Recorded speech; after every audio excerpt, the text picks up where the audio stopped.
It's midweek. This is one of those crazy weeks, like crazy couple of weeks when everything seems to happen at once. We've had shipments coming in little by little. We've got word that stuff is coming and we don't know exactly when, and then all of a sudden everything is here.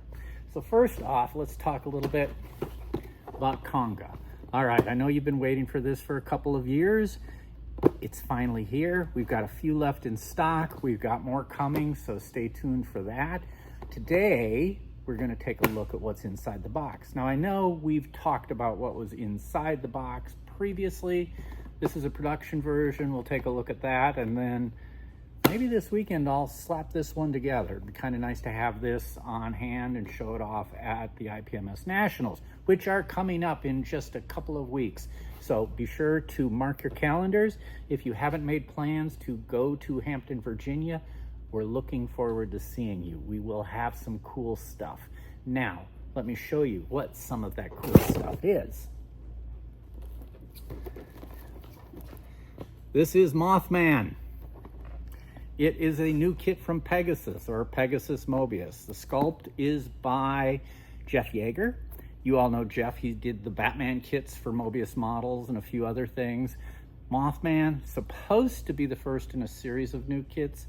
I don't know. They don't tell me anything. So your guess is as good as mine. Stay tuned. We will be taking a look at this one shortly. I will be sending out payment notices this weekend for Mothman because they are showing up now. But wait. See this? You know what this is, don't you? Sealab. Sealab is finally on the way to us. It is in the United States. It is on a truck somewhere heading this direction.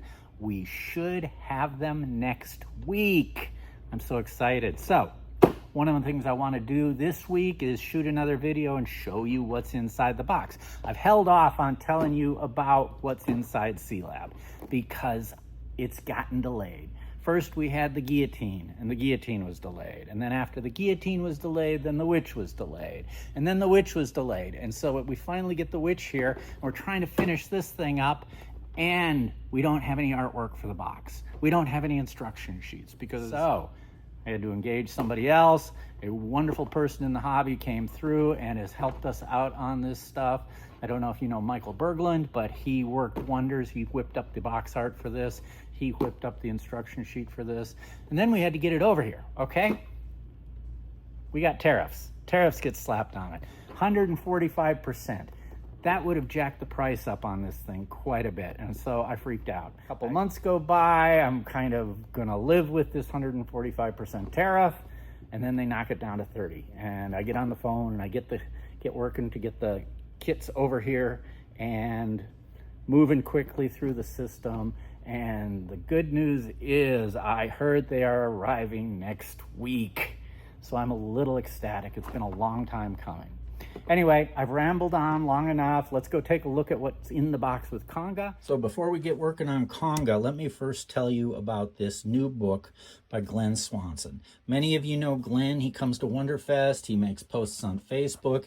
He's a researcher. He's done a lot of documentation and study on the early history of Star Trek and its interactions with the Air and Space Museum, the Smithsonian, NASA, Jet Propulsion, all these different organizations which helped support Star Trek and the launch of Star Trek.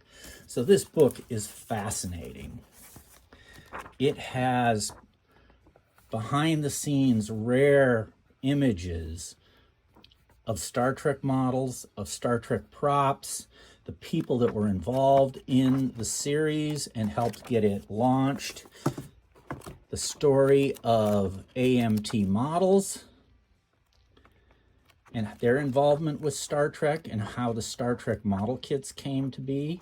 So I encourage you to pick this up. We've got a few left in stock. They're going quick. I will look into getting more if we run out.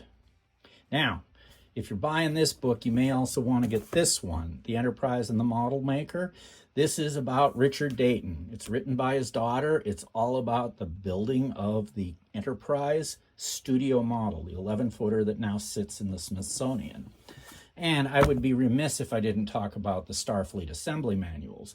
Paul Newitt's wonderful book about building the Enterprise and building the Klingon battlecruiser and adding lights. Now, this was published 40 years ago, almost 50 years ago. 75, yeah, mid 70s. And we republished it about 20 years ago, added some new material. Paul's been gracious with it. It's a beautiful book. We've still got this in stock, plenty of them. So you may want to add that if you don't already have it. And then we've got this issue of Fine Scale Modeler, which talks about building the Enterprise. This is the May 2016 issue, and it's a very, very good article. I have sold probably 500 copies of this magazine over the years. I'm down to my last 50 or so, so you may want to pick it up as soon as you can. Anyway, let's take a look at Konga. Here is Konga. And we take a look inside the box, and you'll see it's molded in very colorful plastic. Let's take a look at the instructions first. Nice artwork, which is on the box cover. And it's very Aurora-styled graphics, except this is in color.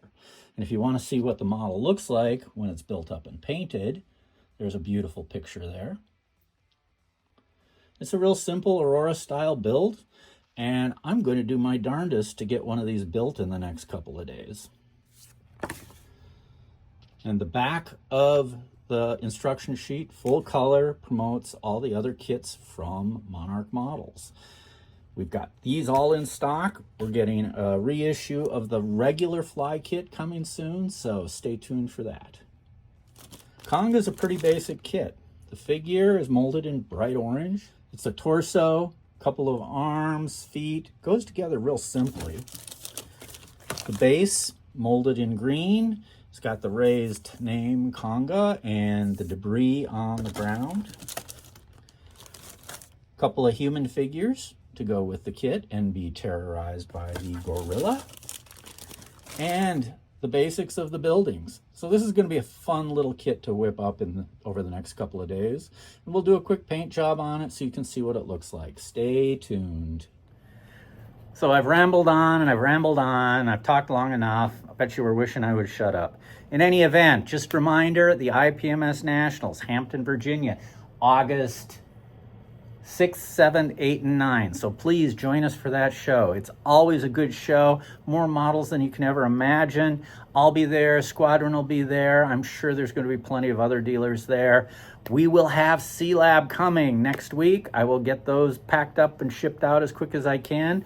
We've got IPMS Nats to get ready for too. So it's going to be an interesting week for me. Anyway, folks, thanks very much for all your support. Thanks for keeping Cult TV Man going. We will talk to you very soon.